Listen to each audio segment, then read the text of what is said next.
Hello everyone, welcome back to Buried Files. Tonight we bring you 7 deeply disturbing true park ranger horror stories that will make you question what really lurks in America's most protected wilderness areas and the rangers sworn to protect them. These are not fictional tales, but real encounters shared by park rangers who ventured into the most remote corners of national forests and state parks, only to face something they could never have anticipated or explained. Each story has been carefully researched and verified through witness testimonials, official incident reports, and supporting documentation from those who were there. Park rangers are trained to face the unexpected. Yet what these 7 men and women encountered defied all logic, protocol, and rational explanation. The forests hold secrets that most people will never understand. And perhaps that is for the best. If you enjoy authentic horror content grounded in real events that will keep you awake at night, subscribe to Buried Files and hit the notification bell so you never miss our latest investigations into the unknown. After you listen to these chilling accounts of unexplained disappearances, paranormal encounters, and unsettling mysteries that remain unresolved to this day, we want to hear from you in the comments below about your own encounters with the unexplained, whether in the woods or beyond. Now settle in as we explore the darkness that dwells in the deep forest, where civilization ends and something else entirely begins. Ryan had completed his morning briefing with the other rangers at the northern station, collecting his assignments for the day's patrol. He was a 15-year veteran of the Park Service, a man whose weathered face and quiet demeanor commanded respect among both colleagues and visitors. His route that afternoon would take him through the more remote sections of the Northern Trail, a pathway that wound through dense forest and rocky terrain, passing through areas where cell phone reception became spotty at best. Ryan preferred these solitary patrols. There was something meditative about walking the same trails, understanding the subtle shifts in the forest ecosystem, noticing when something did not belong. It was approximately 3 o'clock in the afternoon when Ryan spotted the backpack. He had been walking for nearly 6 hours, and his legs carried him with the practiced ease of someone who had made this journey hundreds of times before. The backpack was sitting upright on a large boulder beside the trail, deliberately placed in a position that suggested intentionality rather than abandonment. It was not weathered or overgrown with moss. It was clean, recent. Ryan approached it with caution, his ranger instincts immediately registering that something was out of place. The backpack was a quality hiking model, the kind purchased from an outdoor retailer. When Ryan opened it carefully, he discovered items that painted a picture of a planned day hike. There was a water bottle, nearly full, a half-eaten sandwich wrapped in plastic, fresh enough that he could smell the turkey and Swiss cheese, a lightweight rain jacket, folded neatly, a trail map of the park marked with a route that extended only another 2 miles beyond this location. And there was a journal, leather-bound and new. Ryan opened the journal with methodical care, as someone trained in preserving potential evidence would. The handwriting inside was neat, almost meticulous, belonging to someone who had taken the time to document their experience.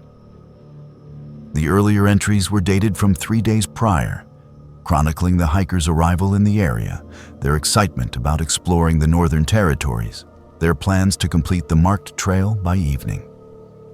The most recent entry was dated that same day, written in the early morning hours before the hike began. Ryan read the final words written in the journal, and they caused him to pause. The entry stated, "Something is following me. I heard it at dawn, something large moving through the trees behind the cabin.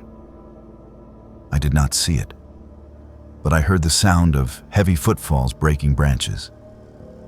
When I called out, the sound stopped.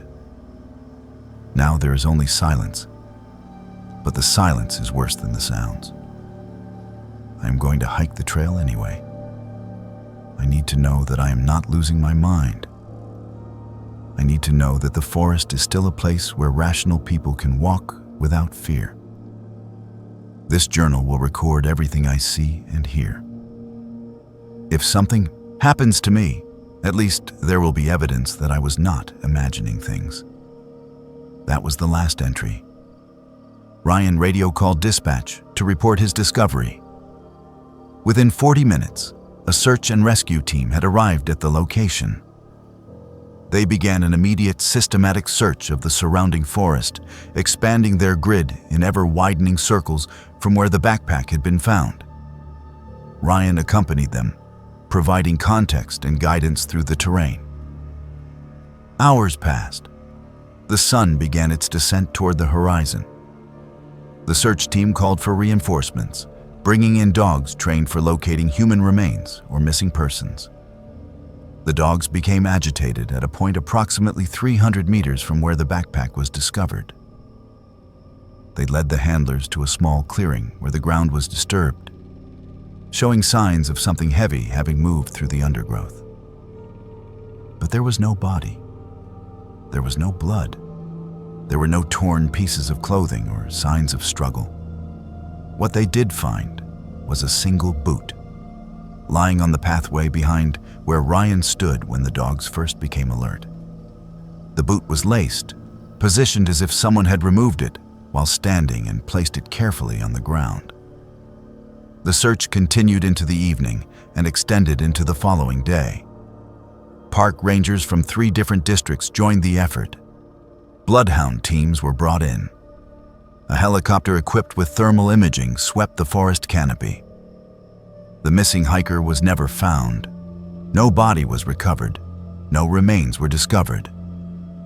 It was as if the person had simply ceased to exist, leaving behind only the backpack, the journal with its final cryptic entry, and one solitary boot positioned with precision on a forest pathway.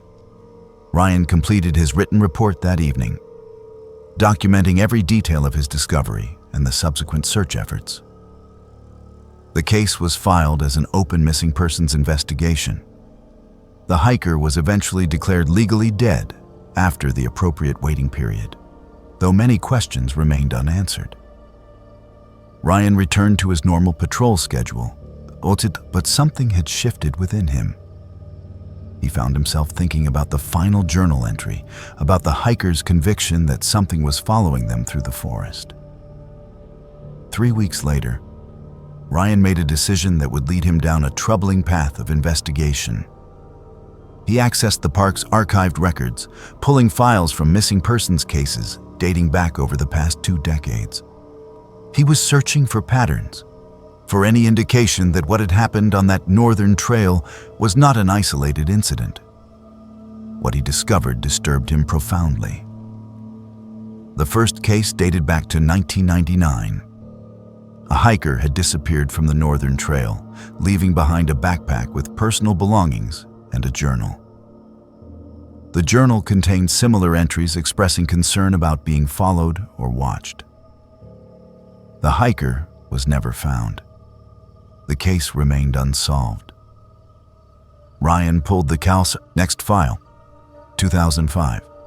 Another missing hiker from the northern trail, another backpack with journal, another final entry about something following through the forest, another unsolved case, and then another, 2008, 2011, 2013, 2016, 7 cases spanning 17 years.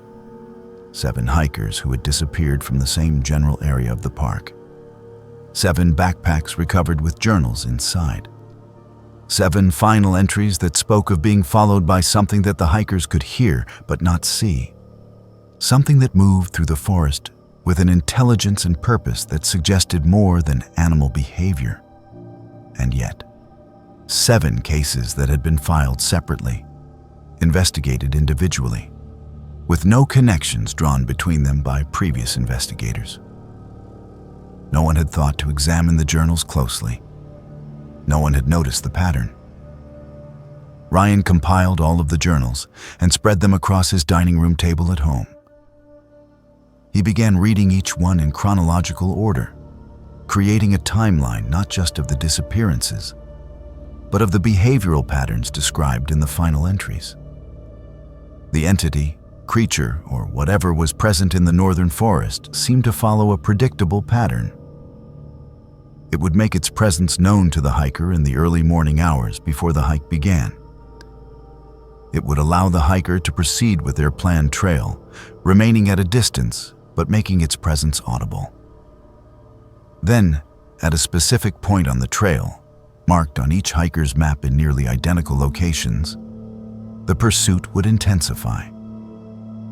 The journals described a moment of acceleration, where the sound of the creature moving through the forest would grow louder and closer. Several hikers had written about turning to run, about moving quickly down the trail in panic. Others had written about standing their ground, about attempting to face whatever was following them. In every single case, that was where the journal entry ended. No final words, no explanation, no indication of what had occurred in those final moments. Just blank pages that followed. Ryan became obsessed with understanding the pattern. He began spending his off days hiking the northern trail himself, staying vigilant for any signs of unusual animal activity or behavioral indicators that might explain the disappearances. He interviewed park rangers who had worked in the area during previous decades. He spoke with visitors who had completed the trail and returned safely. He reviewed weather records, trying to identify if there was any seasonal or atmospheric component to the disappearances. What he found was that the disappearances occurred irregularly, not tied to any particular season or weather pattern. They seemed almost random in their timing, separated by years at times. But the geographical location remained consistent. The same section of the northern trail, the same kilometer marker range where the trails diverged and the forest became denser and more remote. The same pattern of hikers disappearing without trace. Ryan began to experience symptoms that concerned him. He started having trouble sleeping, his mind replaying the details of the cases repeatedly. He became irritable with his colleagues. He started missing social gatherings that he had previously enjoyed. His entire world narrowed to focus exclusively on solving the mystery of the 7 missing hikers and whatever force had claimed them. One afternoon, while Ryan was alone in the ranger station filing paperwork, his supervisor approached him and asked to speak privately.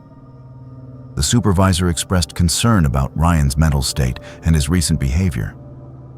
Colleagues had noticed that he seemed distressed. He had been asking unusual questions about archived cases. He had been spending extraordinary amounts of time researching information that seemed unrelated to his current duties. The supervisor suggested that Ryan consider taking some time off, perhaps speaking with a counselor or mental health professional. Ryan felt frustration at this suggestion. He wanted to tell his supervisor about the pattern he had discovered, about the 7 disappearances and the remarkable connections between them. But he sensed, even as the words formed in his mind, that his supervisor would not take him seriously. He would be seen as paranoid or obsessive. So Ryan agreed to take a week of vacation time, though he had no intention of resting. Instead, during that week, Ryan conducted an unauthorized expedition into the northern forest. He followed the exact route marked in each of the 7 missing hikers' trail maps. He brought equipment with him, including a high-powered flashlight, a satellite communication device, recording equipment, and a personal locator beacon. He was determined to either find evidence of what had happened to the missing hikers or to encounter whatever phenomenon had claimed them. Ryan walked the trail over 2 days, retracing the paths described in the journals. He reached the kilometer marker where, according to the journals, the creature began its pursuit. Ryan continued forward, waiting for something to occur. Hours passed. The forest remained silent, except for the normal sounds of wildlife and wind through trees. As evening approached on the second day, Ryan made camp approximately where he believed the final encounters had taken place. That night, Ryan sat alone in the darkness, recording his observations into his satellite device. He described the forest around him, the sounds he heard, the feelings he experienced. He noted the time, the temperature, the direction of the wind. He documented everything with scientific precision. He also documented his growing sense of dread and unease, the way the forest seemed to press in around him, the way his rational mind kept insisting that he was alone, even as some deeper instinct told him otherwise. What occurred during that night remained unclear, even in Ryan's own recounting. His satellite logs became fragmented. His voice recordings became incoherent. There were periods of silence lasting hours, followed by Ryan whispering observations so quietly that they were barely audible. When morning came, Ryan emerged from the forest and returned to civilization. He did not file an official report about his unauthorized expedition. He did not discuss what had happened during that night with his colleagues or supervisor. He did return to work after his vacation, but something fundamental had changed within him. He was quieter, more reserved. He no longer asked questions about the missing persons cases. When colleagues asked him directly about his expedition, he would simply state that he had experienced nothing unusual. However, Ryan did do one thing before he resigned from his position 6 months later. He carefully organized all of the journal entries from the 7 missing hikers and placed them in a secure envelope. He sealed the envelope and wrote a note on the outside stating that if anything ever happened to him, this envelope should be opened and the contents reviewed by someone in a position to investigate the Northern Trail further. He left the envelope with a trusted colleague, along with a brief verbal explanation that there was a pattern to the disappearances that he believed warranted serious investigation. To this day, the 7 missing hikers have never been found. The Northern Trail continues to be used by visitors, and the park rangers continue their patrols without awareness of what may be watching from the darker sections of forest. No official investigation has ever been launched into the pattern of disappearances or the connections between the cases that Ryan so meticulously documented. The envelope containing the journals remains in the possession of Ryan's former colleague, though it has never been opened or acted upon. The Park Service maintains its official position that the disappearances are unrelated incidents, isolated tragedies that unfortunately occur when individuals venture into remote wilderness areas. And Ryan, who left his position in the Park Service and moved to a different state, has never returned to the forest. He does not discuss what he experienced during that night in the woods. He does not offer theories about what happened. He remains silent, as if rendered incapable of explaining what he had learned in that dark forest, where civilization ends and something else entirely begins. Lucy had always believed that the woods were, in the end, a place governed by natural order. Predator and prey, the cyclical decay and rebirth that shaped every tree, every blade of grass, every fleeting animal in her park. She did not consider herself superstitious. Her childhood had been shaped by reason, the discipline of her scientist parents, long afternoons in the back of lecture halls with her homework as complicated hypotheses were explained overhead. As a ranger, she liked that sense of structure. The patrol logs, the checklists, the regular sweep of familiar trails. Strange rumors flickered among her colleagues, of course. Ghostly figures in storm-soaked cabins, shadowy shapes pacing the tree line at dusk. A voice whispered down the two-way radio that never announced its name. Lucy honored these stories with a polite nod, a half smile, and a change of topic. She was assigned to the Eastern Ridge that autumn, a remote arc of land heavy with pine and a persistent, resinous mist. Assignments had come in late that Thursday, when the first snows lay in packets beneath the trees, but the air itself stayed unseasonably warm. Lucy's shift began at dawn. She locked the station, unfolded her map, tucked her phone into the sleeve pocket of her jacket, and started toward a series of switchbacks that brought her above the fog line. The ridge was empty. The only company in those hours, the crows, their silhouettes sharp against the gray, and her own steady breath. It was only when she rounded a hairpin bend, the sun just splitting the valley in pale light, that Lucy noticed the footprints. Clear, distinct, and recent, printed in the powder-dusted soil along the edge of the path. Another ranger must have come this way before her. She paused, checked her watch, glanced back at the map. No other shift had been assigned her sector. Still, the print was unmistakably Park Service. The tread, the size, the narrow curve at the heel prescribed by standard issue boots. She continued, her curiosity sharpening. Half a mile ahead, Lucy saw a man on the path. Broad-shouldered, wearing the deep olive jacket, the pale-brimmed hat, even the rectangular Park Service badge clipped to his chest. He faced away, and for a moment she felt relief at having unspoken company in these lonely woods.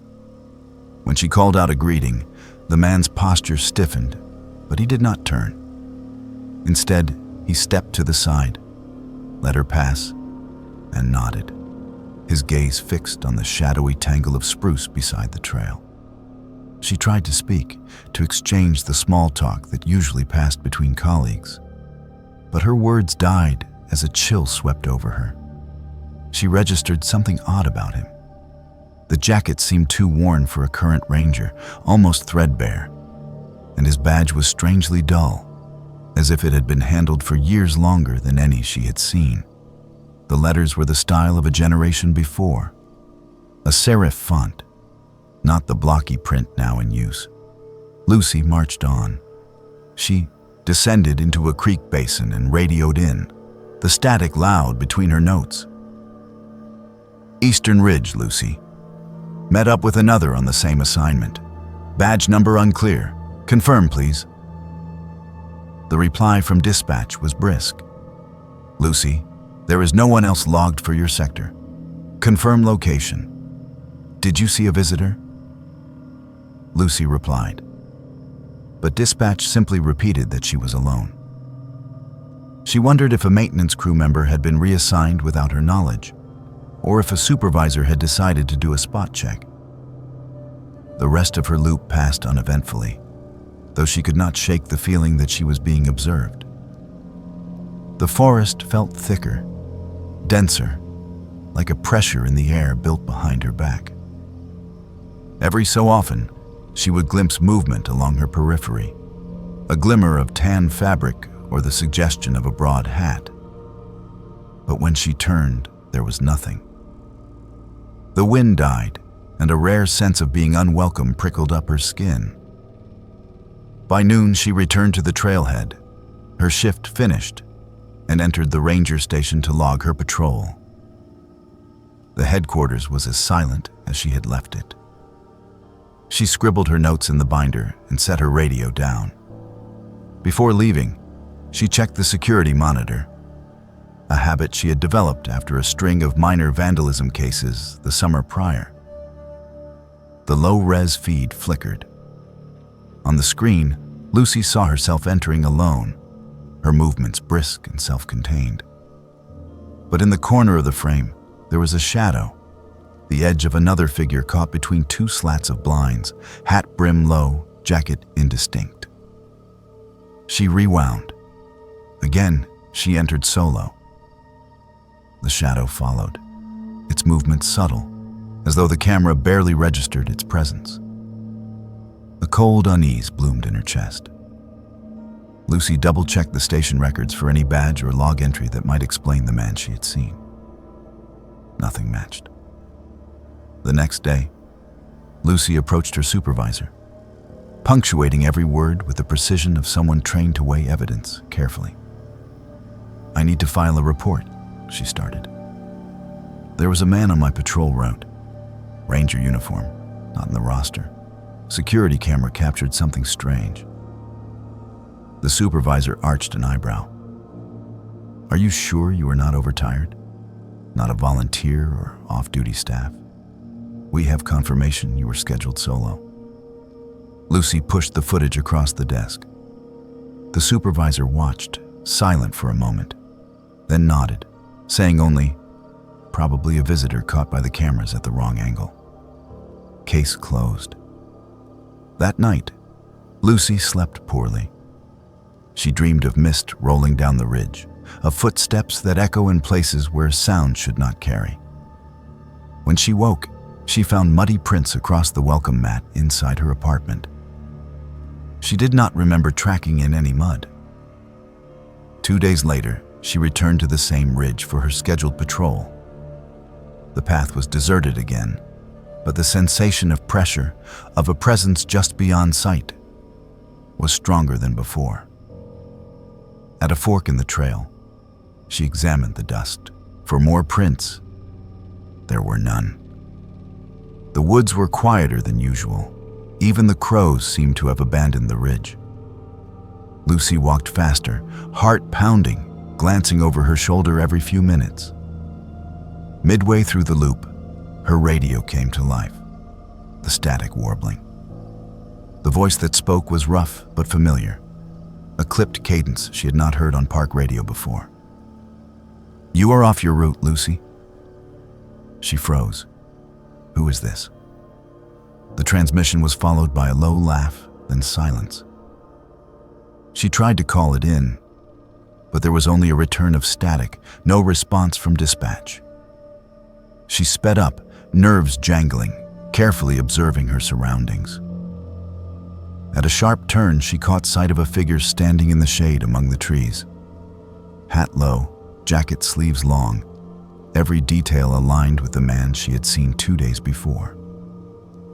He did not move or call out. His hands hung at his sides, unmoving and oddly rigid. Even from a distance, Lucy could see that his face was both familiar and wrong. A waxy, unnatural pallor, eyes lacking all light. Lucy forced herself to maintain composure, continuing rigidly past without breaking into a run. Behind her, the forest seemed to swallow all sound. She did not see him again, but the sense of being watched never left her. At the station, Lucy checked the logs. A list of all official badges, uniforms, staff. There were several names she recognized, and one she did not. A slip of yellowed paper was pasted into a folder at the back. Harrison R., deceased 1978, retired badge, uniform returned.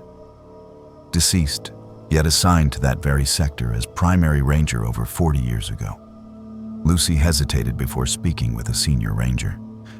Have you ever felt you are not alone on a patrol, even if the logs say otherwise?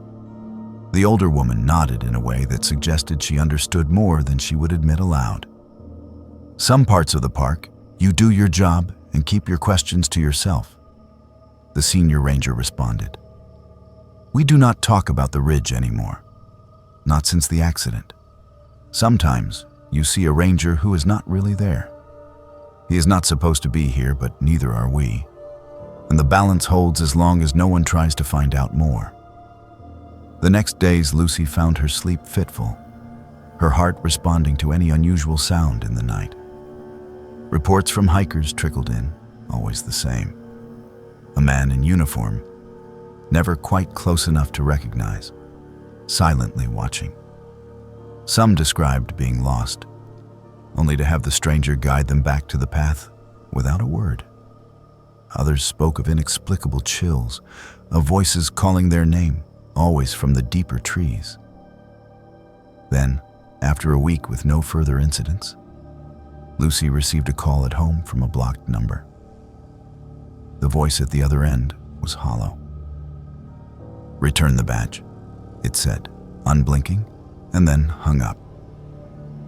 Lucy spent hours searching her belongings, but she never found any misplaced ranger badge.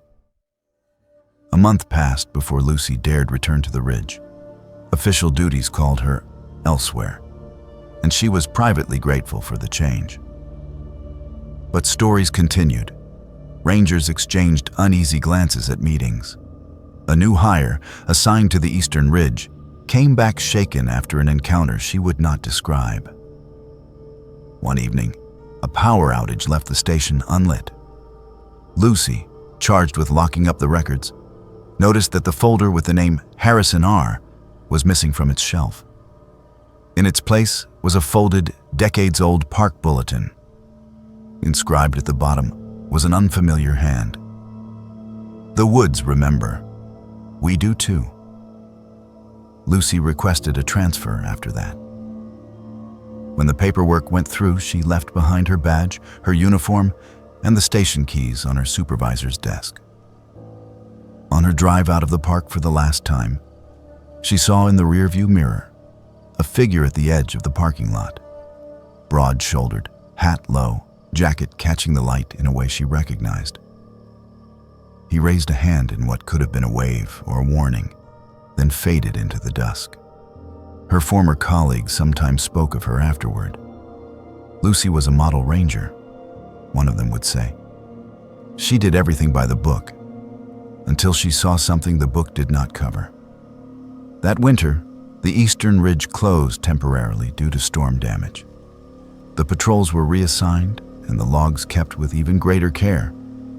But those who entered the woods with histories older than their memories knew that somewhere, just out of sight, walked a ranger who never stepped off his route, who watched over the living and the lost, who would forever hold the title of the one who was not there. Lucy did not visit the park again. She kept her distance, building a life away from the forests that had once felt so rational. At times, on nights when mist gathered along the road outside her window, she would hear the low crackle of a radio, or the faint, measured tread of boots on gravel. She would wake and find nothing there, but she would never quite lose the feeling that someone was, somewhere, keeping her in sight, ensuring the balance remained. She never spoke of those final months with friends or family. When asked why she left the service, she would say only that some mysteries in the forest are not meant to be solved. And if, on certain fog-bound mornings, the old park radio she kept as a memento sprang to life with static and a clipped, unfamiliar voice, she would listen in silence, heart steady, until the transmission fell quiet once more. Christopher had worked in the park service for 12 years, and in all that time, he had learned one essential truth. The mountains kept their secrets. He had hiked every trail mapped within his jurisdiction, had spent countless nights in remote stations, had witnessed the slow turning of seasons on slopes where civilization felt like a distant rumor. Yet he remained humble before the forest. He did not presume to understand everything that moved within it, everything that waited in the shadows between the trees. There were mysteries that could not be explained by science alone, phenomena that existed in the gray spaces between rational understanding and acknowledged impossibility. The evening Christopher encountered the fog began ordinarily enough. He was conducting a routine patrol of the canyon trail, a pathway that descended into a narrow gorge where the forest grew so dense that daylight barely penetrated to the canyon floor. His shift was set to end at dusk. He had perhaps 30 minutes remaining when the fog began to roll in from the north, thickening with an unusual speed that Christopher noted but did not alarm him. Mountain weather was unpredictable. Fog was not uncommon in this region, especially during the transition between seasons. What was unusual was the quality of the fog itself. It did not rise from the ground as ground-level mist typically would. Instead, it descended, flowing down the canyon walls like water, pooling in the lower sections and creeping upward with an almost deliberate intention. Within minutes, Christopher could not see more than 10 feet ahead of him. He turned on his flashlight, but the beams seemed to be absorbed by the fog rather than cut through it, creating a soft halo around him that did nothing to illuminate the path ahead. The fog had a density, a weight, that made breathing feel slightly more difficult than usual. Christopher decided to turn back. He knew this trail well enough to navigate it half-blind, but there was no purpose in continuing when visibility was compromised. He turned and began walking back toward the trailhead, moving carefully over the rocky terrain. That was when he heard the voice. It came from deeper in the canyon, from the direction he had just abandoned. The voice was distant and thin, carrying an edge of desperation that cut through the muffling effect of the fog. It was calling his name. Christopher stopped immediately. He knew that it was his name, not some coincidence or mishearing of wind through trees. The voice was calling clearly and distinctly. "Christopher, Christopher, help me. Christopher, where are you?" The words were formed with precision, shaped by a human voice unmistakably intentional. His first instinct was to answer. His second was to question how anyone in the canyon would know his name. Visitors did not typically have access to ranger schedules. His name was not visible on his uniform in a way that would be readable at distance. Christopher stood very still, listening intently. The voice came again, clearer now, tinged with what sounded like genuine anguish and physical pain. "Christopher, I need you. Please help me. There is something wrong. I cannot find the trail. I am lost down here." Christopher began walking back into the canyon, toward the voice. His rational mind was generating explanations. A hiker in distress who had somehow obtained his name from the station information booth. Another ranger who had been reassigned to his area without his knowledge. A visitor who had overheard his name mentioned by someone else. These explanations seemed plausible enough that he justified continuing forward, his flashlight held before him like a shield against the fog and the unknown. The canyon became narrower as he descended. The walls seemed to press closer on either side, the stone surfaces becoming more jagged and treacherous. The fog thickened further, so completely now that Christopher could see neither the ground beneath his feet nor the sky above.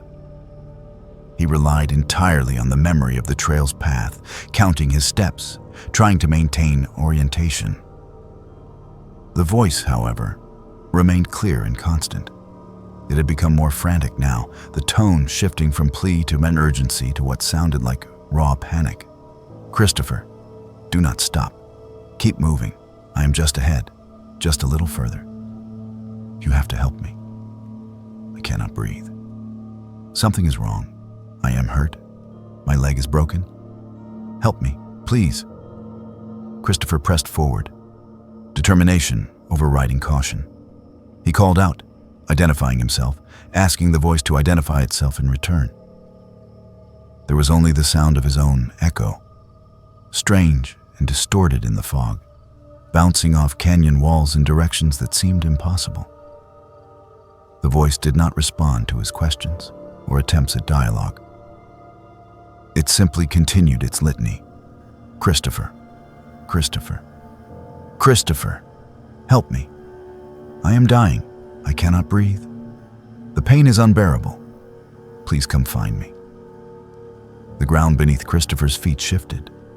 He had been climbing without realizing it, moving upward along the canyon wall on a pathway he did not remember existing. The fog pressed against him now, so thick that it felt almost solid, almost sentient. He turned his flashlight in all directions, sweeping the beam through empty gray. But there was nothing but the endless, undifferentiated fog. Everything looked identical in all directions. He tried to turn back, to retrace his steps, but the fog had erased any path he had taken. It was as though the canyon itself was shifting around him, rearranging its configuration. That was when a figure appeared in the fog. It emerged gradually, solidifying out of the gray, like an image developing in old photographs or memories becoming concrete. It was a man wearing a ranger uniform, a uniform that seemed older, more worn than modern versions. The ranger was moving toward Christopher with an expression of absolute terror etched across his face. The ranger was gasping for breath, clutching at his chest, eyes wide with a fear that transcended anything Christopher had ever witnessed in his 12 years of service. Without saying a word, the other ranger reached out toward Christopher, and then he spoke, his voice suddenly overlaying and drowning out the voice that had been calling through the fog. "Do not answer," the ranger whispered urgently, his words directed at Christopher with desperate intensity. "Do not listen. Do not look. It mimics people. It learns voices and names. It pretends to need help. It has been doing this for decades, centuries perhaps. It draws people deeper into the canyon where it can take them." I ignored the warnings. I answered the voice. I kept going deeper. I thought I was helping someone, but there was no one. There never is. Do not make my mistake. Do not answer. Do not look. Turn back now while you still can escape. Before Christopher could respond or ask the ranger to clarify these cryptic warnings, the man's body convulsed violently. His back arched backward at an angle that seemed anatomically impossible, bones cracking audibly with sickening force. His head twisted completely around on his neck, his chin nearly touching his shoulder blade. A sound emerged from him, not a scream exactly, but something far worse. A wet, strangled gasp, as if his lungs were trying to expel something other than air. His eyes, which had been wide with terror, now fixed on Christopher with a glassy, unseeing gaze of death. The ranger collapsed. His body fell at an unnatural angle to the rocky ground, limbs splayed in a configuration that spoke of violence and trauma beyond comprehension. Christopher stepped back, horror flooding through every part of his consciousness. He moved toward the fallen ranger, reaching down to check for a pulse, any sign of life remaining. There was nothing. The body was still warm, but all consciousness, all animation, had fled. Christopher scrambled backward, his mind reeling, his carefully maintained composure shattering. He grabbed his radio and attempted to call dispatch, but there was only static. His flashlight flickered and then died, the battery seemingly drained beyond recovery. He stood in the absolute blackness of the fog, alone with the corpse of the ranger who had warned him. Minutes passed, though they felt like hours. Christopher controlled his breathing through sheer force of will, forced himself to remain calm enough to move. He began walking carefully in what he hoped was the direction of the trailhead.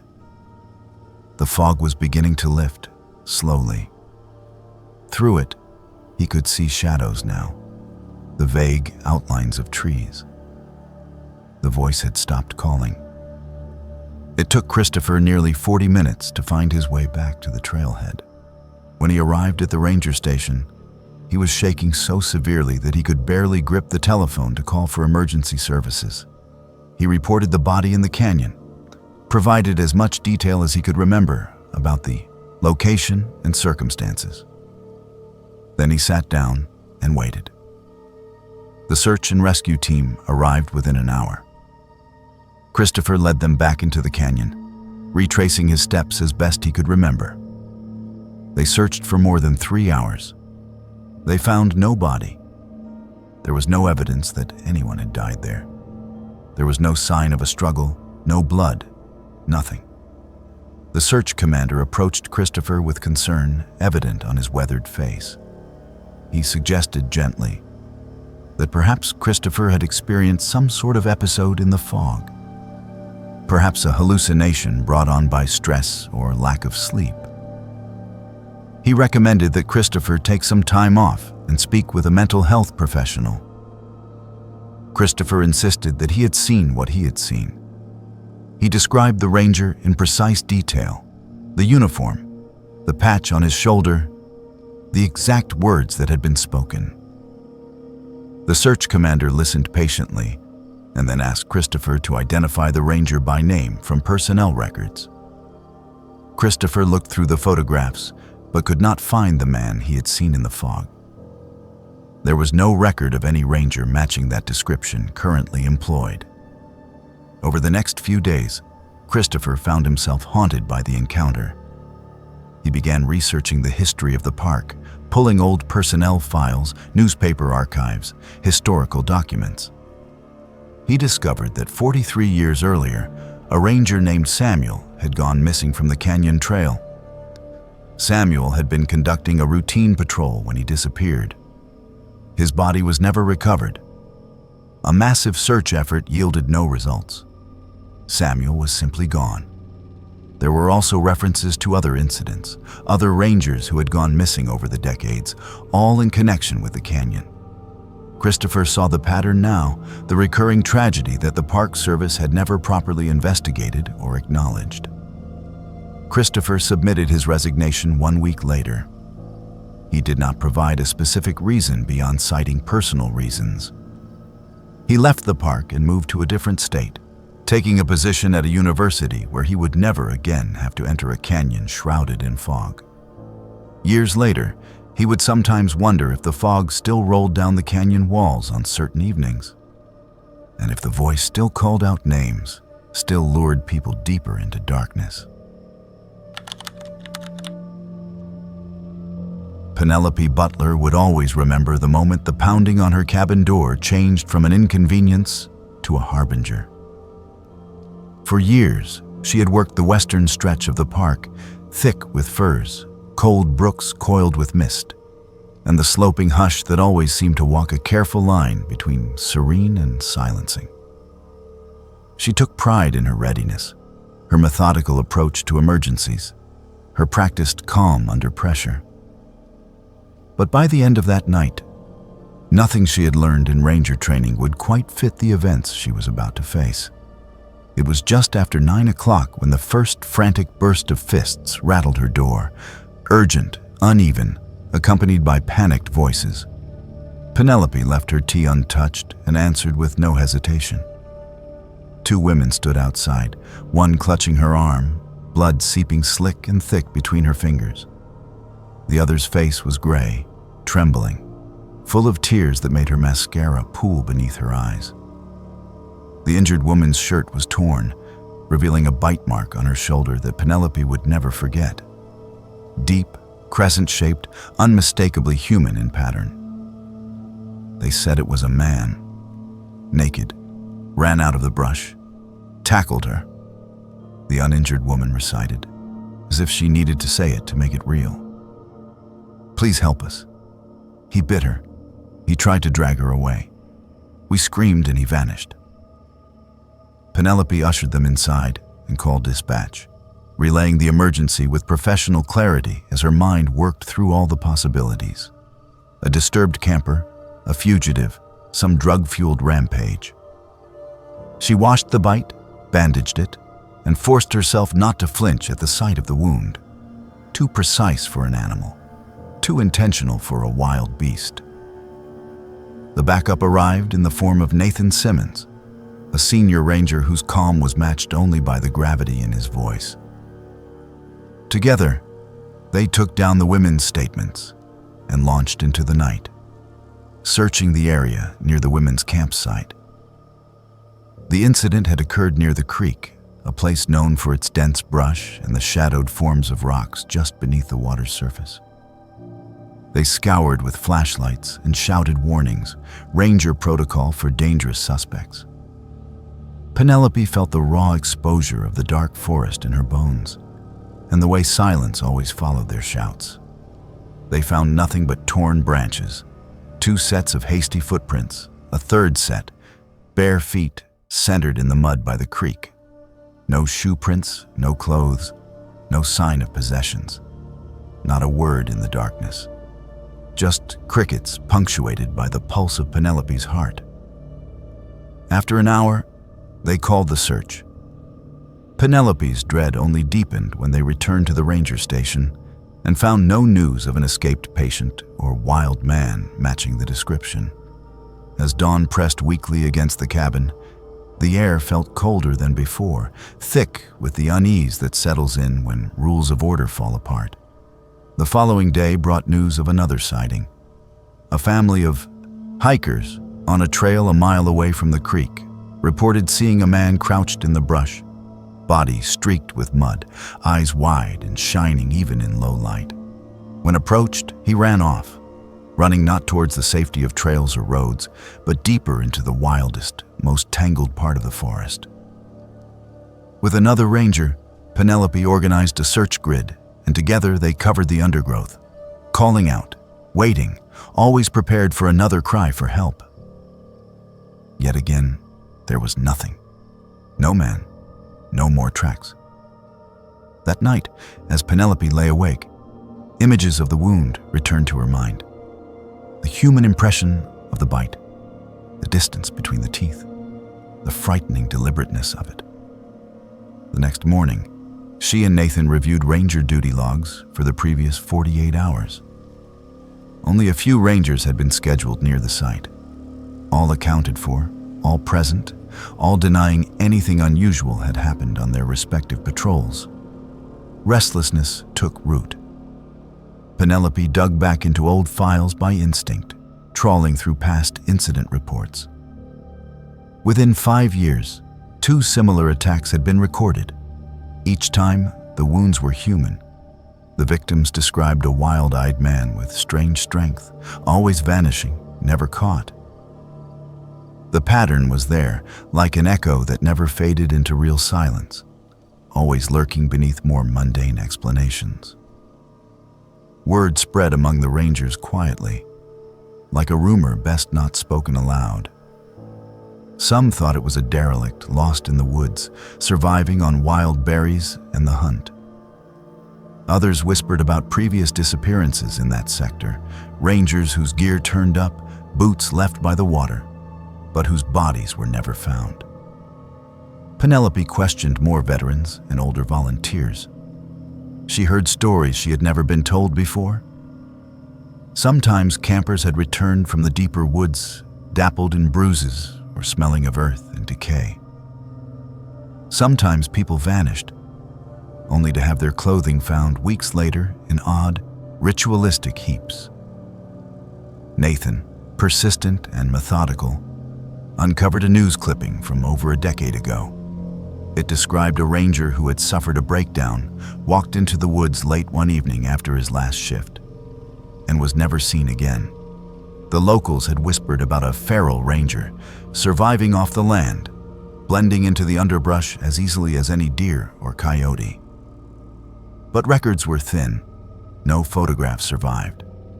All that remained of his identity was a single, faded uniform badge, found stuck high in a tree long after. Then, 3 nights later, another incident. A solo backpacker stumbled into the ranger station at dawn.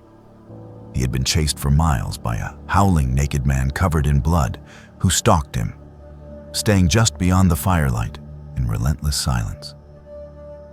He showed Penelope scratches across his torso and a half-healed bite mark on his arm.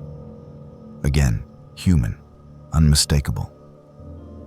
Penelope could not dismiss the strange consistency in each account. How the stories varied only in trivial detail, but not in substance. Some deeper horror lay in the woods, the certainty that civilized order could unravel in a single instant of violence. Worse, what if it was someone who had once shared their duty, uniform, and oath? She pressed for a psychological evaluation of the most recent victim, determined to discover if hysteria or hallucination played a part, though the physical evidence always said otherwise. The growing tension among rangers became palpable. None wanted to admit there might be something fundamentally wrong in the soil, the water, or history itself. One of the oldest rangers, gray-bearded and known for his stories, told Penelope as they walked their beat, "Sometimes the woods claim a person, keep them for a while, and return what is left.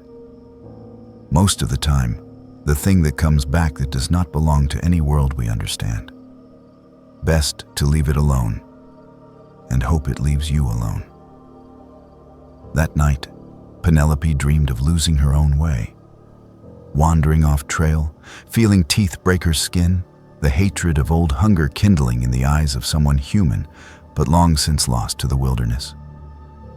She awoke sweating, the echo of a scream on her tongue. Days passed. No fresh attacks, but a mounting sense that something waited. The regular sounds of the forest grew stilted. Birdsong thinned at dawn and fell silent in the evening. Even seasoned hikers felt it, remarking on a subtle but inescapable wrongness. One evening, Penelope and Nathan received an anonymous phone tip. The caller whispered, "He is not gone. He is in the old quarry, watching at dusk." Nathan, who had lost patience for legend, insisted they pursue it. They approached the quarry cautiously, flashlights and radios ready, every sense straining for movement. There, among abandoned machinery, was a solitary figure. Skin yellowed, ribs sharp, face half covered by a beard matted with dirt. He wore a remnant of a park ranger's uniform, torn and stained, badge still faintly visible. He crouched in the moonlight, rocking on his haunches, humming an old lullaby. His eyes followed Penelope and Nathan, but the recognition was not human. When Penelope commanded him to stop and identify himself, he only tilted his head. Nathan tried to approach, but the man bared his teeth, feral, jagged, and missing several, and bolted into the undergrowth, impossibly fast. They pursued for a while, but realized quickly he had disappeared too deftly into the shadows. Nathan radioed for help, and the team scoured the area for hours, coming up with nothing but the lonely echo of their own voices. Another incident report would be filed, another incident to be buried in paperwork, but nothing substantial gained. Yet Penelope found herself recalling the stories told by the older rangers, the ones about how the woods sometimes borrowed a soul and returned something else. After that night, the attacks ceased. Reports of the naked man faded into rumor again. The strange chills and unexplained noises along old trails became, once more, stories only told at shift change or over coffee at dawn. Penelope tried to move on, burying herself in daily routine, hiding her nightmares behind a mask of professionalism. A month later, the woman who had suffered the first bite returned to thank Penelope in person and brought with her a set of medical records. The doctor had declared the wound healing well, though oddly, the bite had not become infected as expected. Tissue samples were inconclusive. They did not match any animal or registered human DNA. Penelope sent the information to a private investigator she trusted. Weeks passed with no reply. Then, posted to her office one morning, she received a nondescript envelope, inside which was a single note.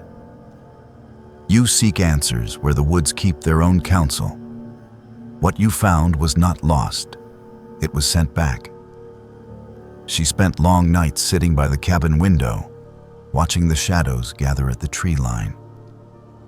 She could not shake the feeling that, for as long as people built a home at the margin of the wilderness, the forest might sometimes borrow a face, an appetite, or a memory. Perhaps, she mused on the darkest nights, it was simply the cost of sharing the world with something much older and far more patient than humans could ever be.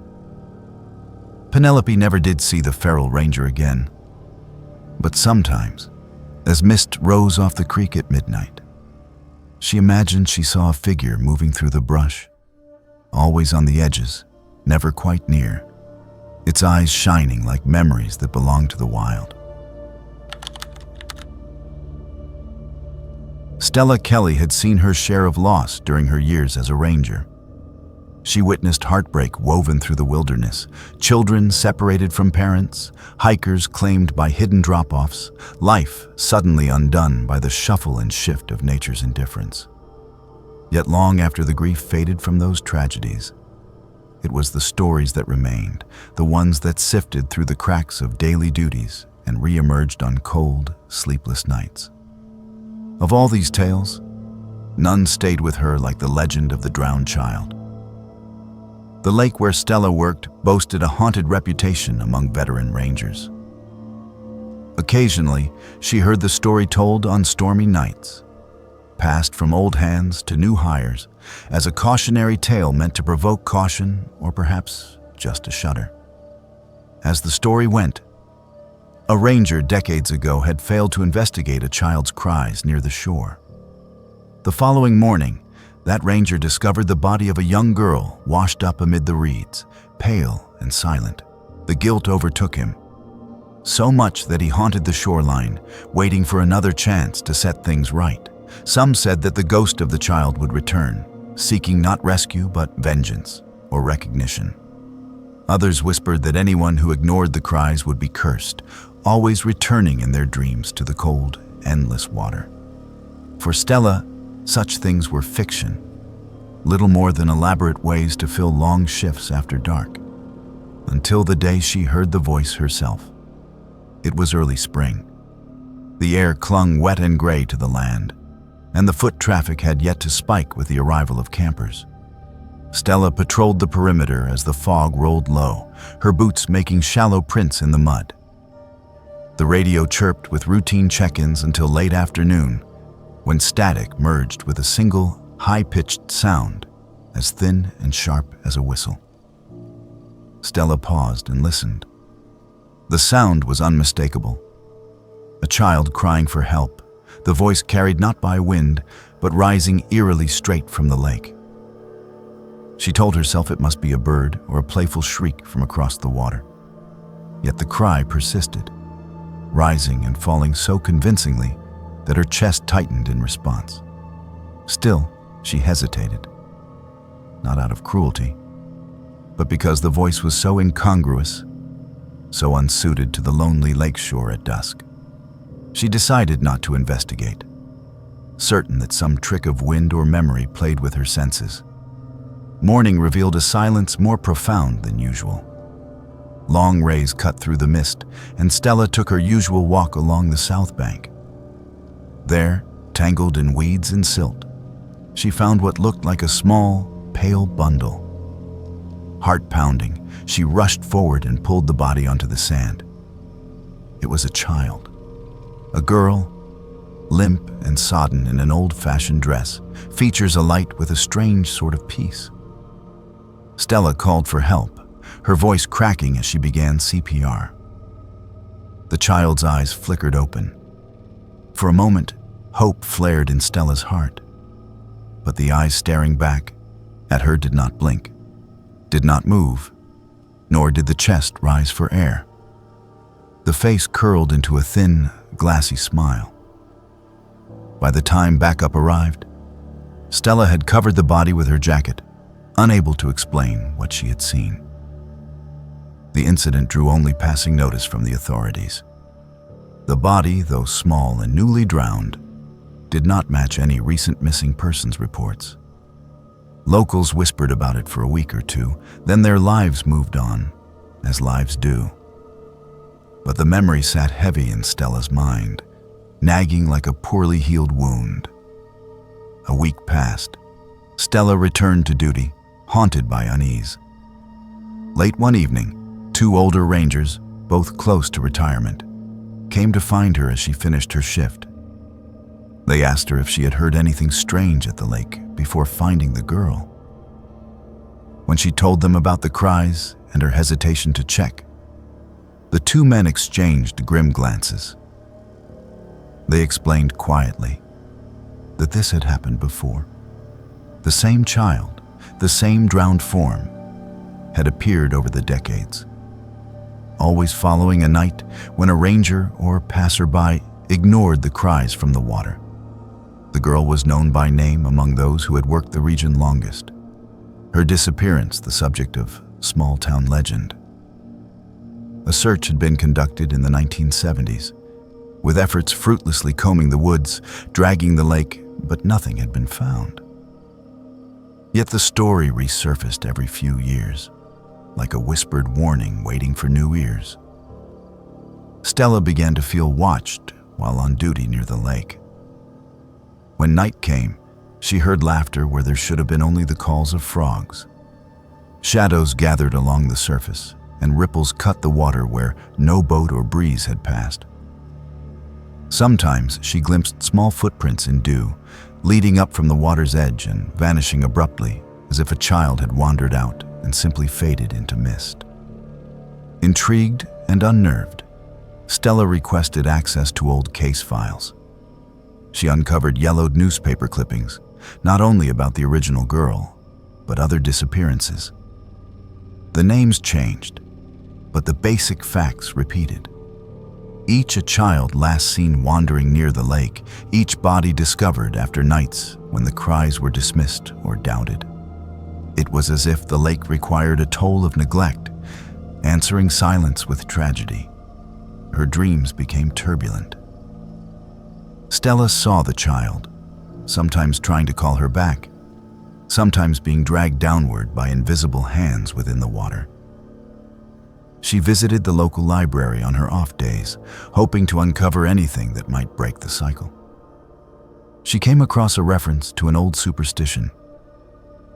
If you return the lost to water and speak their name aloud, a curse may lift, but only if your heart is free from guilt. One dawn, after a particularly unsettled sleep, Stella awoke to the sound of crying, this time nearer, originating beside her cabin, as if someone stood on the porch. She rushed outside, flashlight in hand. There were wet footprints on the steps. They stopped at her door and nowhere else. Her throat tightened in fear, but nothing was there. That night, she reached out to the two older rangers, seeking some kind of explanation or ritual to end the haunting. They met her by the shore after midnight, the water black as obsidian, the moon hidden behind a curtain of clouds. "You cannot save what is already gone," one ranger told her, "but you can witness. Let the lake have what it wants. A name remembered, a story told. That is all you can give." Following this advice, Stella returned to the water's edge that night and spoke aloud the name of the lost girl. She recounted her entire story, the fear, the guilt, how she had wanted to help but hesitated. The air was still as she spoke, the dark waters holding her words as if drinking them. As dawn approached, the fog lifted gently, and for the first time in weeks, the lake seemed at peace. There were no cries through the mist, no shadows on the water, only the patient hush of nature restored to its silence. For the first time since the incident, Stella slept deeply, with no dreams. But the sense of reprieve did not last. Several months later, a young intern stationed on the opposite side of the lake heard sobbing as twilight fell, and like Stella, dismissed it. The next morning, the routine returned. The echo, the discovery, the ritual. The cycle, it seemed, could not be wholly broken, only mollified for a time. Stella continued her career, always attentive now to the edges of her senses, always wary near water. She never, ever ignored an unexplained cry. She taught new rangers to be vigilant for more than just animal dangers or lost hikers. She recounted the legend to those willing to listen, knowing that dismissing folklore could sometimes cost more than anyone was willing to pay. Once, years later, a child went missing in another section of forest. On a night when storms lashed the lake and wind howled through the trees. Rangers gathered to search, and Stella joined, heart heavy. Through the rain, she heard her name called softly from the reeds. A child's voice, sweet and terribly knowing. She led her team to the spot, and together they found the girl, lost but alive, curled between two roots, blue with cold but breathing. No one could explain what drew Stella to that exact point. She never told anyone about the guiding voice that had lifted her from sleep to the water's edge. Sometimes, at dusk, Stella swore she saw a figure standing in the shallows, weightless as mist, wearing an old-fashioned dress. The figure never approached or spoke, but its presence was not threatening. It seemed more like a guardian, maintaining a careful vigil, ensuring that memory would not contract into shadow. Over time, the occurrences lessened. Perhaps, Stella thought, the lake's dead do not desire vengeance as much as recognition. Even trauma dims when shared. She spent nearly 2 decades at the lake, each year a testament to quiet vigilance and the price of even unintentional neglect. The legend of the drowned child remained, passed from ranger to ranger in the slow cyclical march of time, an uneasy truce between the living and the lost. Stella came to believe that the truest horror lay not in confronting something supernatural, but in realizing how easy it was for everyday inaction to breed tragedy, how silence granted legend and loss alike their power. She never heard the cries again, but she looked and she listened. And long after Stella left for a new life, new rangers still heard the stories. Some heard the voice and ignored it. Others followed it to find nothing but mist and goose flesh. But for those who listened and remembered, the lake remained a place both haunted and hallowed. A testament to the fact that some spirits will only rest when their story is told aloud, again and again, for those who dare to listen. Christian Hayes had long ago learned that working in dispatch was as vital as being out on the trails. His years of patrolling remote corners of the park had gifted him a sixth sense for trouble, a subtle tightening in his gut, a switch that flipped inside him when something bigger than just a lost hiker or downed tree was lurking on the daily roster. But all his experience had not prepared him for the case of the burned-out vehicle and the secrets it would pull from the shadows. It started with a routine drive along old service roads that twisted through the wildest, steepest draws crisscrossing the south boundary. Christian was assigned to audit signage and repair a washout reported the week before. By mid-morning, his checklist was mostly done. But as he rounded a sharp curve, something caught his eye in the undergrowth below. A flash of faded paint, a metallic glint nearly hidden by thicket and bramble. He killed the engine and reached for his field glasses. What he saw froze him. A car, long abandoned, wedged against rocks at the bottom of a steep ravine. The roof had caved. The side panels were scorched black. Years of grim discovery had made Christian efficient. He radioed the find to base, marked the GPS, and after a tricky scramble, descended into the ravine. The undergrowth was thick, and the smell hit him first. A burnt chemical sweetness lingering more than dust and moss. He moved around to the trunk, instinctively keeping his lines of escape open. Inside, beneath warped steel, were bones. Small, almost certainly human. Charred yet still arranged in the shape of a seated woman. 2 smaller forms slumped beside her. He felt the familiar detachment settle in. Not for the first time, he wondered what it meant for so many tragedies to be unearthed in places meant for peace. Within hours, the area was thick with responding units. Officials from the sheriff's office, state law enforcement, park brass, forensics, each marking evidence, taking photos, swapping cases.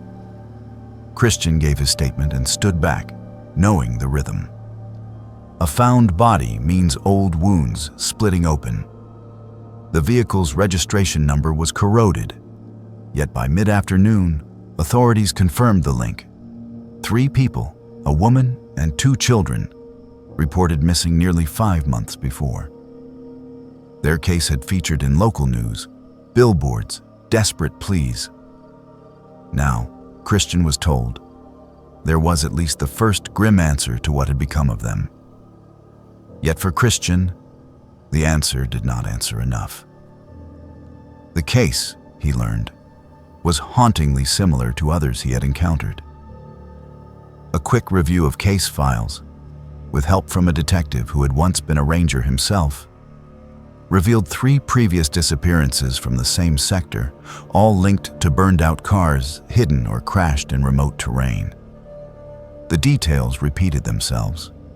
Families or lone travelers missing for months, vehicles unrecovered despite massive searches, then suddenly surfacing years or decades later, almost always discovered by park personnel. The official explanations: mechanical failure, tragic accident, domestic crisis, rarely satisfied the gnawing sense of unfinished business. Staring at the car, Christian cataloged every incongruous detail. The scorch marks were strange, patterns inconsistent with simple fire, as if the burn had happened in controlled bursts rather than in one panicked inferno. The passenger door awaited only the faintest tug to swing open, but the interior appeared to have been aggressively cleaned, wiped of fingerprints, yet blackened all the same, as if time and human cunning had conspired together. One of the car seats in the back was missing its belt, as though someone had painstakingly cut it out after the fire. In the days that followed, Christian was granted access to help sift through evidence. A perk for being the initial finder, but also for his reputation as a meticulous eye. He spent evenings in the station's archive, looking not only at files, but at the photographs tied bleakly to each cold case. Every image told a story of interruption, a road trip detoured, a picnic abandoned, a life snipped at its bright arc. The similarities were so numerous that when Christian overlaid old and new maps, he found that all 4 vehicles were discovered within a span of less than 7 miles. As if something at the heart of the woods selected these places with a cruel intelligence. He pressed into the anomaly, drawing late hours and uneasy glances from co-workers. When Christian asked to see records from before his employment, a retired ranger obliged him. A yellow folder stained with coffee, its tab labeled "Found, Unsolved." At the top was a newspaper clipping from 1967. A mother and son gone missing, burnt-out sedan unearthed years later by a ranger, charred beyond positive identification, but suggestive in tragic outline. But the sedan's make and serial number indicated it could not have existed in 1967. The earliest the model appeared was 1974. Somewhere across the years, 2 truths had crossed wires, and now nothing fit comfortably together. One evening, as a storm lashed at the cabin roof, Christian pored over satellite images, comparing tree cover and road patterns through half a century. He circled a low, looping bend of trail that appeared, then vanished, then returned in every decade's survey. The campfire rumor among old rangers was that the ground itself seemed to change. Once a logging access, later removed, rebuilt for a search and rescue operation, returned again as a utility corridor. Every mapmaker seemed to erase and redraw the road as if the land itself was restless. Christian decided to walk the zone in person. He hiked midday beneath a sky still gunmetal from the night storm. Hours passed as he moved through thicket and slope, following the path of all 4 car discoveries. What unsettled him most was the absence of wildlife. The forest here felt neither thriving nor dead, but simply wrong. Its quiet not of peace, but of uneasy expectation. He found 3 stone piles, irregular mounds the size of large dogs, scattered with corners of old cloth, melted plastic, and other debris. Once, shoulder brushing a sapling near a pile, he found a divergent track, faded tire grooves leading nowhere. At the furthest pile, Christian found the oldest evidence, a metal tag hidden beneath gravel. He picked it up with gloved hands. Cleaned, it revealed a name and date. A park maintenance worker who had supposedly died in a landslide in 1968. Yet here his tag was, yards from the ravine where the oldest missing vehicle lay. The forensics lead confirmed the name matched maintenance records. But no one could explain how the tag had traveled into the future, as if a hand had carried it forward in time. Christian's dreams became restless. Flashes of firelight, screams arcing skyward and swallowed by dark trees, headlights flickering in fog. He awoke to realize he had begun to dread the drive past that sector. The ravine seemed to leer at him, daring him to unearth what everyone else left buried. A month later, another body surfaced. This time not through accident or a search, but by a hiker's tip-off. Bones scattered in an old root hollow, shreds of burnt fabric still clinging, a toy car gripped between 2 finger bones. This, too, matched a 30-year-old missing person report connected to the area around the ravine. Rumors escalated among park staff. Some whispered about truckers or rangers seeing ghost headlights drifting along the ravine at night, winding up roads that no longer existed.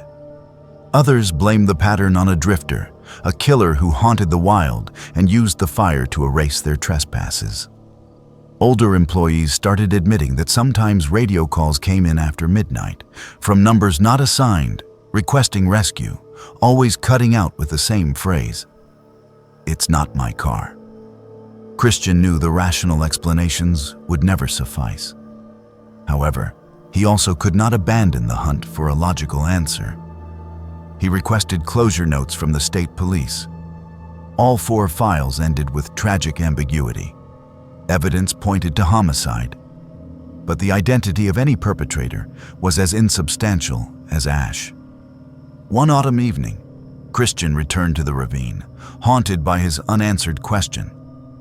Why do these tragedies always surface here? Why do timelines not match? And why, out of all rangers, was he always the one to unearth them? The air was cold, carrying a dead leaf scent. As dusk fell, Christian listened to the hush, an almost whispered harmony in the trees. He felt, briefly, as though he was not alone. Up the bank, headlights flared. Christian spun, thinking another ranger had come to join him. But as he called out, the lights dimmed, and he realized they came from a slope on the old, closed trail, one that every record insisted had been erased years before. A silver car drifted slowly between dark trunks, ultimately vanishing as if pressed flat by mist. The after-image burned into his mind. He heard for a brief heartbeat, a child's laughter echoing unnaturally between the pines. When he blinked, the woods were empty. Yet the sense of presence stayed, stronger than dread, almost electric. Christian left not in fear, but in sadness. A deep certainty that this last encounter was not for him alone, but a warning for anyone who tried to map meaning on the wound left by decades of vanished travelers. He documented all of this. He wrote it in his log. He tried over the years to explain the cycle to the few who would listen, not only the physical strangeness, but the way the land remembered and seemed to defy closure. Years later, new rangers would find themselves on the same muddy slope, lifting another ruined car door or stepping with horror upon scorched fabric in the mud. Each time, it was as though the lost, drivers, passengers, even the cars themselves, had never truly left but were still trapped, waiting for recognition. The boundary between tragedy and the world above was permeable in the ravine. And Christian, like those who came before, understood that some stories never truly end. He left the job older, quieter, and sometimes, in retirement, he would be called back as a consultant when another vehicle was found. Each time, he advised care, respect, and silence for the lost, for the land, and for the peculiar wound that could not close so long as its secrets kept surfacing. If ever asked what he thought explained it, he always answered with a single phrase, one written in the margin of his old report long ago, and never shared except with those who listened with real intent. Some places do not forget. And in the park's southern ravine, beneath burned metal and tangled trees, the lost would sometimes return just long enough for a careful ranger to find them again. Audrey Russell understood the language of the forest. 20 years of hiking, camping, and volunteering with search and rescue had taught her to read the subtle messages in broken branches, the anxiety of disturbed wildlife, the quality of silence that fell before storms. When she accepted a seasonal ranger position at the park, she thought she had finally found her calling, a place where her instincts could be formalized, trusted, and put to meaningful use. She was wrong. It started on an ordinary evening in late autumn. Audrey was finishing her patrol loop, a 4-mile circuit through the lower trail system that she had walked dozens of times. The sun was bleeding orange across the western slope, and the temperature had begun its sharp drop into dusk. She was thinking about the reports she needed to file, the supply inventory due Monday, the endless bureaucratic rhythms that occupied half her mental space when she should have been focused on the forest. She noticed the other ranger as she rounded a bend near the old stone bridge. He was moving slowly, methodically, his uniform a faded olive that seemed to belong to another era. His trekking pole was worn smooth, and something about his gait was off. Not quite natural, as if he was learning to walk in that body rather than inhabiting it with years of practice. Audrey called out a greeting, professional but warm, the way colleagues do when they pass on duty. The ranger did not turn immediately. When he did, his face registered something that Audrey could not quite place. A flicker of calculation or recognition, or something she lacked words for. He nodded without speaking, his eyes lingering on her name tag. Up close, his uniform seemed actively decrepit, not merely worn, but degraded in ways that suggested decades of exposure. A button was missing. Seams had split and resplit. The fabric had taken on a mottled appearance, as though stained by something that would never fully wash out. "Long shift?" he asked, his voice thin and deliberate, each word shaped with effort. Audrey replied automatically, noting that he was filthy, earth streaked across his neck and hands, his fingernails blackened. She asked if he had been working a trail maintenance project, but he only smiled, the expression not reaching his eyes. He mentioned her name again, unprompted, speaking it with an intonation that made her skin tighten. He said he knew she did good work, that rangers like her were what kept the system honest. He told her not to worry about reports being filed late, that some things required more time than others. Then he stepped aside, gesturing for her to pass, his gaze tracking her as she moved down the trail. Audrey walked faster than she meant to, aware of his presence receding but not truly leaving, as if his attention had weight and continued to press against her back.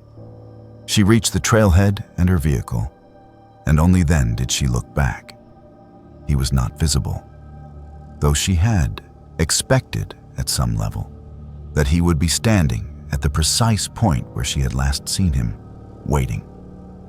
At the ranger station, she asked about the other ranger on duty. Her supervisor looked at her blankly. There was no other ranger scheduled for the lower trails that day. Audrey described him: the faded uniform, the trekking pole, his odd manner. Her supervisor's face went gray. He stood without speaking, moved to a filing cabinet, and withdrew a thick manila folder bound with rubber bands so old they had begun to crumble. Inside was a photograph, printed on paper that had yellowed and warped.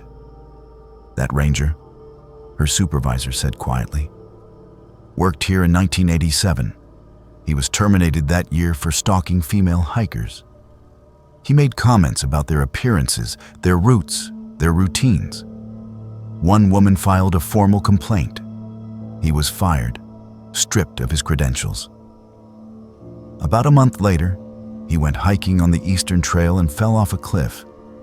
The fall was probably 200 feet. They never recovered his body. Audrey felt the ground shift beneath her. She looked at the photograph again, same faded uniform, same pale, unsettling eyes. The date on the photo was 1986. The ranger's name was printed below: Michael Garrett, Ranger ID 4387, terminated January 1987, presumed deceased April 1987. Over the following weeks, Audrey found herself hyper-aware of every shadow in the forest, every sound that might indicate a presence.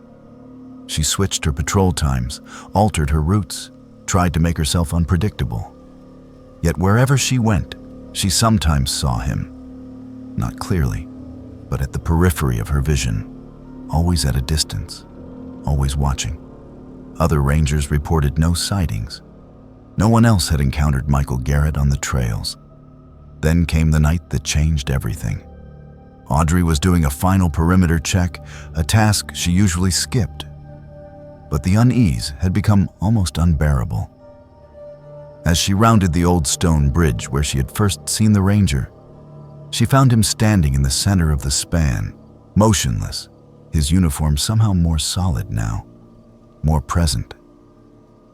He smiled when he saw her, and for the first time, she understood that this was not a hallucination or a shared delusion among rangers.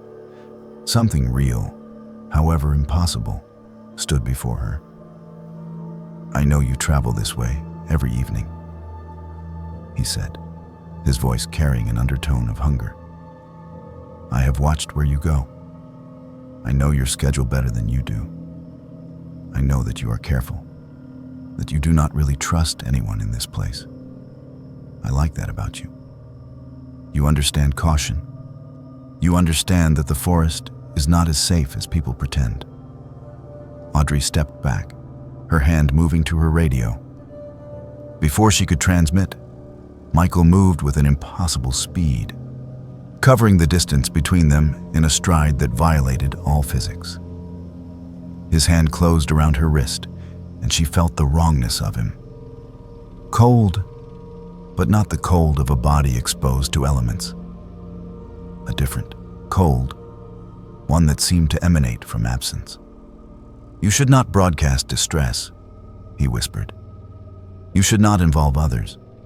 This is between us. I have waited so long for someone like you, someone aware, someone who would not dismiss what she saw." Audrey's survival instinct, honed by 2 decades of wilderness experience, overrode her paralysis. She brought her heel down on his foot with force, her second move a sharp strike to his throat. He did not react to either blow, no flinch, no recoil, no indication that he had felt anything at all. But his grip loosened, and that small window was enough. She ran, not toward the station, but deeper into the forest, using the darkness as cover, the terrain she knew intimately. She ran until her lungs screamed. When she finally stopped, gasping in a thicket of dense growth, she looked back and saw nothing. The forest around her was ordinary again, just trees and shadows and the ordinary dangers of the wild. She made it back to the station on shaking legs and immediately requested a transfer. Her supervisor did not try to convince her to stay. He only nodded, as if he had expected this outcome from the moment she arrived. "Some places," he said, "attract certain entities. Rangers who died with unfinished business sometimes linger." Michael was never resolved. He could not reconcile what he had become with what he had wanted. "I think he waits for someone like you. Someone strong enough not to disappear, but observant enough to see him. When you leave, he will settle back into the trees." Audrey did leave. She took a position in a different state, working for a different park system, deliberately choosing an inland preserve far from the trails where she had encountered Michael. But the memory never left her. On foggy evenings, when mist gathered outside her window, she sometimes heard footsteps on the gravel nearby. She would tense, hand moving to her phone, though she never called. Years later, she received a message from her old supervisor. Another female ranger had filed a complaint about a ranger named Michael, who had been stalking her on the lower trails. The description matched exactly. The supervisor assured her that precautions had been taken, that the new ranger understood the danger, that Michael had not escalated beyond surveillance. Audrey never responded to the message, but she added it to a file she had begun keeping, a record of sightings, incidents, close calls from other rangers at parks across the country. In the margins of her notes, she wrote a single line, repeated over and over. "Some predators never die. They simply wait for new prey to wander into their territory." And in the deep forest where Michael Garrett had fallen, where his body was never found, rangers still reported seeing a figure in an outdated uniform, walking the trails at dusk, watching with eyes that carried no recognition of time or consequence. The Park Service maintained official silence on the matter, but among the rangers themselves, a whispered legend persisted.